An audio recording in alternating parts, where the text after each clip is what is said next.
2006 PT Cruiser heater core replacement.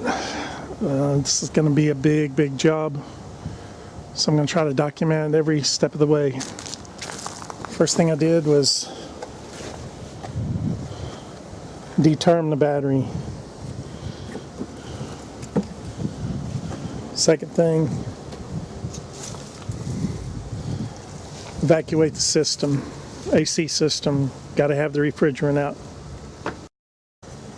Okay, to make this a little easier, I'm going to remove this air intake right here, because the heater core, where the heater core is attached,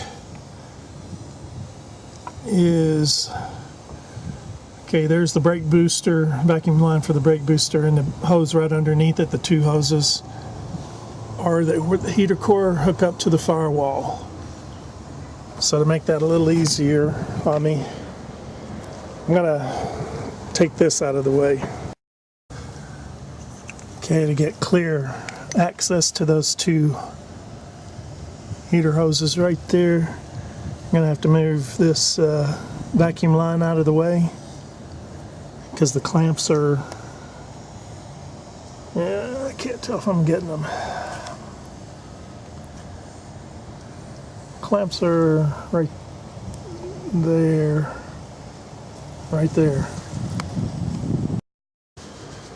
Okay, I got the hoses out of the way.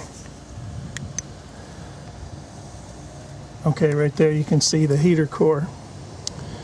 And all I did was bring the hoses back here. Now, to tell you the truth, I thought I was going to have to pinch them off with vice grips to keep it from leaking. When I pulled them off, there was nothing in there at all. Anyway, I've just kind of got them stuck back.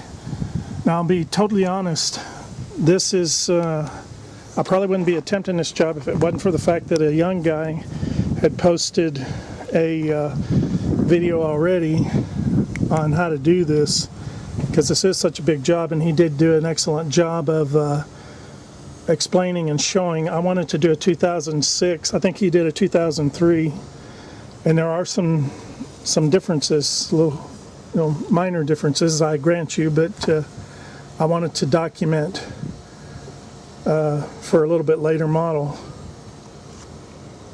Anyway, so just take the hoses loose and stick them back here, and I think I'm ready to move inside now. Another thing I wanted to say about that heater core, those by no coolant coming out of either hose, not a drop coming out of the heater core, tells me that that the leak is really bad in the core. I mean, really bad. And which I already knew that, because the smell of antifreeze was absolutely awful inside, and can't smell anything outside. Okay, I'm going to take off these pillar trims, and it's a pretty easy deal, because I've seen even the windshield guys do it off both sides. And we'll go from there. You don't even really need a screwdriver for this, or a body trim tool. I mean, I just literally just pull down, and you just got these clips here holding it in, and just comes right off like that. I can tell you now, I'm just going to go give some free advice. If you're one of these men who never grew up out of your temper tantrums when it comes to working on cars, you better park it at the door right now. I can tell you that. You're only going to make this job a whole lot worse if you try doing it and you got a temper. Best thing to do is stay focused on the $1,000 you're saving yourself, which is what this job would cost at a garage, and just go slow, stay calm, refer back to that guy's video. It's actually a 2002 that he did. And because everything right here has got to come out, everything. So just, if you don't have the money, that's an added incentive to just stay calm, keep your cool, and just go through it methodically. That guy does an excellent job. If I can remember, I'll post a link to it. But he does an excellent job, and he was actually I don't think I would have tried this job on my own if there hadn't been someone that already showed how this job was done. So anyway, we're going to keep going. Okay, now I'm prying this pillow trim down here. This top clip flew off, landed outside where I had to look for it. These are the type things. That's just why you have to go slow, and it'll go right back on. I'll just crimp it down and it'll fit back on just fine. But this is the type thing that you have absolutely got to take your time with.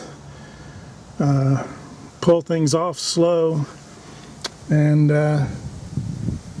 it'll all be good. It'll all go back together good.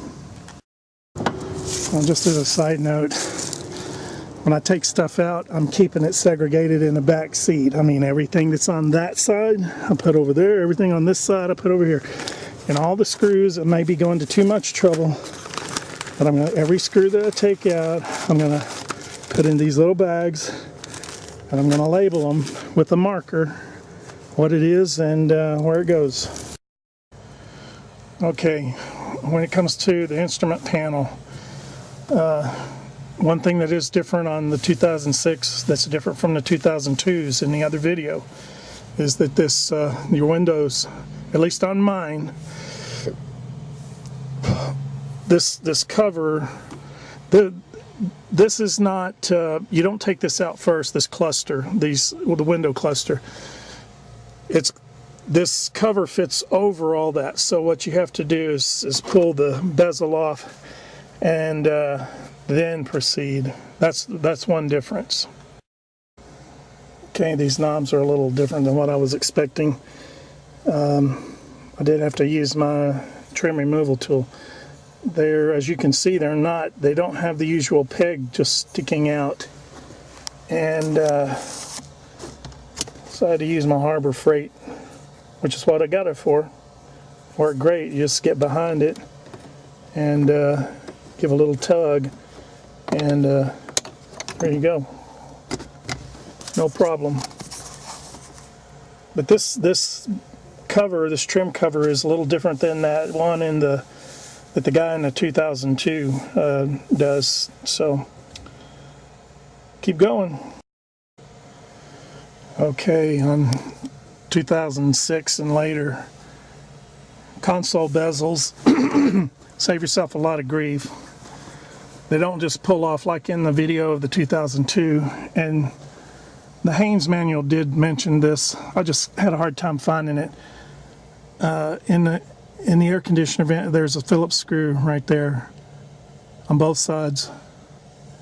So you got to turn I didn't find them originally, so I had to keep looking until I finally found them. But anyway, you turn your vent up at a sharp angle, and then you can finally see them right there. Once you get the two screws loose, sure enough, the assembly comes down, and then you just start unplugging.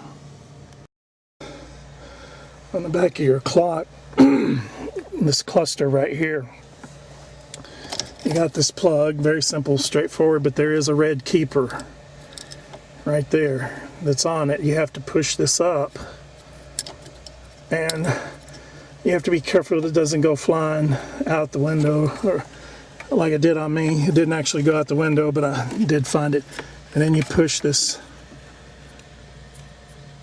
clip in, and it comes out. Those are the top things. The reason I point that out is because you'll struggle if you don't know the little trick.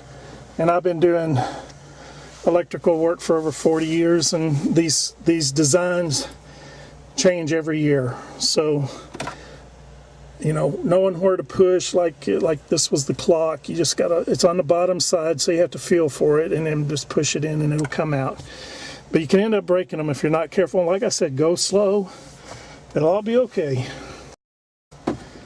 See, what's different on the 2006s is, well, for one thing, I have a clock, but the window is integrated into the bezel. The I'm sure that you have all kinds of options. Basically, this is the rear defroster and the hazard flasher. On the older cars, that's on. You have to take that out, but it's integrated into this bezel on this model, and so are the control switches. On the older models, they're all in here, and you have to take it apart separately. In a way, I kind of like this because it's a plug and go, more of a plug and go. So it'll be now just simply taking one thing at a time loose. And I really think this setup here is probably a little better than the older models, because it all just comes out, whereas used to you have to reach up in there and do it all. So anyway, we're going to take the defroster, rear defroster, and flashers off, and then just take these cables off here and here, and then which it looks to me like you just, I don't know how well you can see this. There's a little tab, you got to push it in, and then this will come off. Okay, and then another plug. This looks very simple, straightforward. Something else that's very worthwhile to do, and I'm going to do it.